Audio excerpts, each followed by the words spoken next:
Australian and United States military cooperation extends more than 100 years. In July of 1917, Australian and American forces fought at La Hamel. They had their first victory together in that war. In every major conflict since then, Australian and American forces have fought side by side. So World War I, World War II, Korea, Vietnam, the Gulf War, war in Iraq, the war on terror. Australians and Americans have been fighting to secure freedom and prosperity around the world. Working with the United States military, particularly in the volatile Asia Pacific at the moment, it's very important that the militaries can actually work together.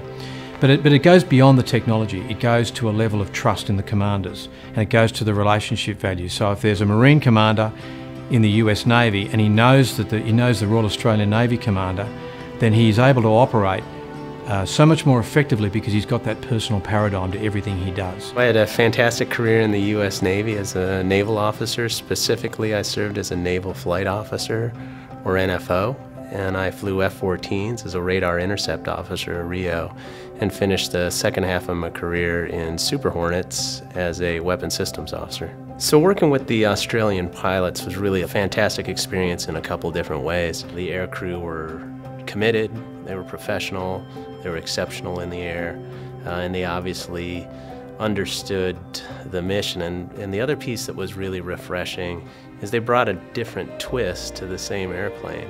So as we were flying, their tactics and our tactics, we were able to blend them and to find synergies and differences and leverage them. As a serving Royal Australian Air Force officer, I had the pleasure of working with the United States Air Force and living in the United States Air Force for 3 years.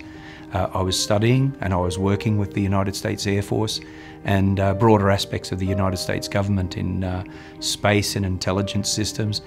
It was some of the most exciting times of my life. I learned at that point the scale, the enormity, the complexity and the effectiveness of the United States Defence Force in achieving its role. I saw enormous parallels in where Australia is going and where Australia needs to go as we evolve towards a truly effective fighting force. I think there are enormous cultural similarities. I think there are some stark differences, but I think the differences are what make the relationship especially interesting.